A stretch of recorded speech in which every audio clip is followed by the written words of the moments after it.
All right, last conference on the rundown here, the SoCon. This one is played in Nashville, and this one will require those teams that are in the play-in slot, another 10-team field, to win 4 games in 4 days, much like the Arch Madness tournament we talked about with the Valley. A tall task, and for that reason, I think we should take more of a similar process or a process of elimination approach here as we kind of whittle down who's really in contention to win this.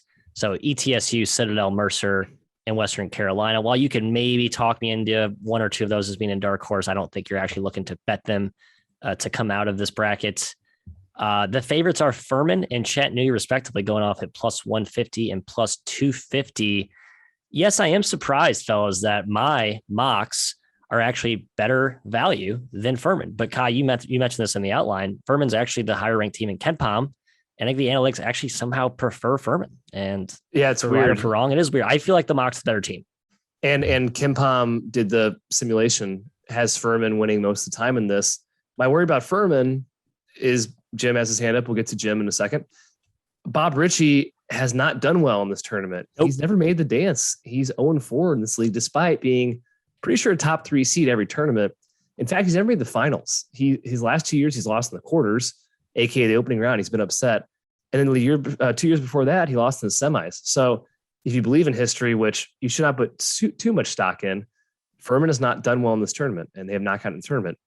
Jim. Yeah, I think the pricing is due to draws. Wofford is ranked way higher as the 4 seed than anybody on the bottom half of the bracket, with Furman down there at the 2. But I disagree with that, guys. Samford is the 3 seed, and Kai, you talked last tournament. Samford's beaten every single team in this league, all of them. And I think they're a little bit underrated analytically, which is making those simulations look better for Furman.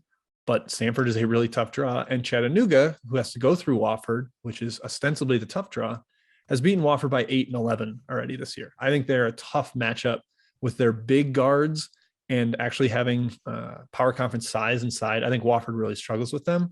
So I actually like the Chattanooga draw more. They're also the best team in my eyes and have the best price. So the Nuga is the bet for me here. Yeah, and let's not forget. I'm with Nuga too.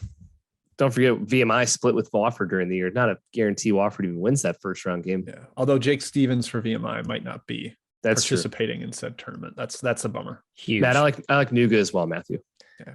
I think it's a sweep for us in terms of best bets. I am all in on Nuga. I think there's first of all, Kai, to go back to your Bob Ritchie point, we love Bob Ritchie, and I'm inclined to think the recent history is more of an anomaly than a trend. But he's 2-4 against number since he took over, has not covered by an average of 5 points a game. So yeah, he has not fared well in this setting. They've fallen short a few times when they were in position to maybe crack the dance. And I like some veteran teams and good teams, experienced. Yep, yeah. Exactly. So again, not sure if there's anything to that. A 6-game sample is not something you want to make a decision on, but it's certainly worth noting. Again, my parallel that I really like here for Nuga, which is also why I like South Dakota State in the Summit, Vermont in the America East, and New Mexico State in the WAC, all teams that basically need to win their tournaments to get in. And there's not really, I mean, you can make an at-large case for Chattanooga, but I think the mindset is you can't do it. Okay, then no, then shut me up, bracketologist. Thank you. That's even better. They got to win the tournament. There's no sort of any risk of let up. There's no risk of feeling safe about where they sit in terms of security for the dance. I think that just plays up well for those teams who, for most of the year in their conferences, have looked like the best team. Now, I know Nuga had a couple of injuries. D'Souza was out late. I still think that's the best team, the most dangerous team, most complete team. And I think they're an awesome giant killer if they crack the dance. I will be looking to back them in the big dance if they can get through this tournament. But it should be a tough minefield, but they have a better draw than Furman. You guys said it best. I'm with you.